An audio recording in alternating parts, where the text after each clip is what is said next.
In this PowerPoint, we're going to go over how Flint Hill's custom average futures price contract works.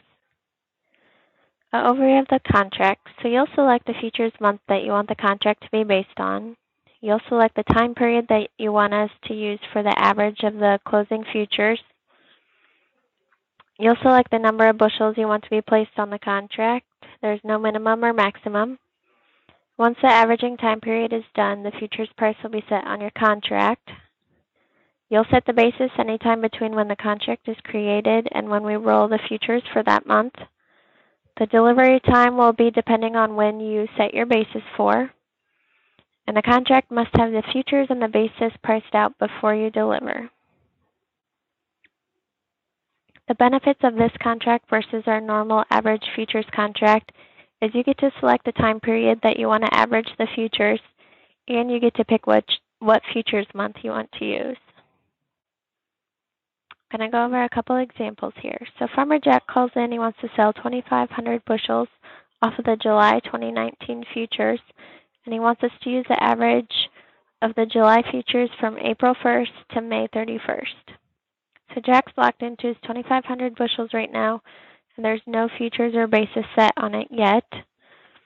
On June 1st, when his averaging time period is up, we lock in the average futures price for the July 19 futures from April 1st to May 31st, which comes out in this example to be a 402. His price or roll date is June 25th, and as of right now, his basis is still open. On June 15th, Jack calls in and he wants to deliver his corn in July at the 30 under basis. So Jack's going to deliver his corn in July, and he'll be paid his 402 minus his 30 to give him a 372 cash.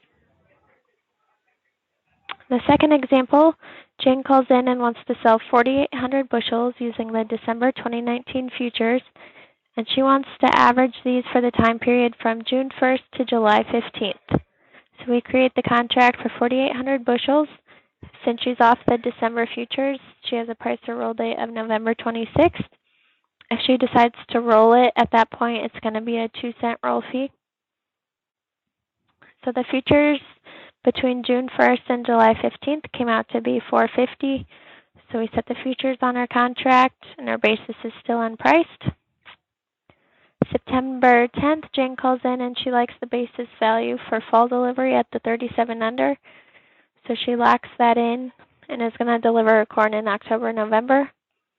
So she's going to end up with a 450 minus 37 to give her a 413. In the last example, this farmer is going to lock in his basis before the futures is set on his contract. On May 1st, John wants to sell 3,000 bushels using the March 2020 futures, and he wants us to use the average time period from December 1st to December 20th. John calls in on July 5th, and he decides to lock in his basis on his contract for February delivery at a 30 under. So his futures is still in price, but his basis is set at the 30 under, and he'll deliver in February. So on December 21st, his averaging time period is up, and we set the average futures of the March 2020 futures at 460. So John nets the 460 minus 30 to give him a 430 cash, and he'll deliver his corn in February. If you have any questions, please feel free to give us a call. Thank you.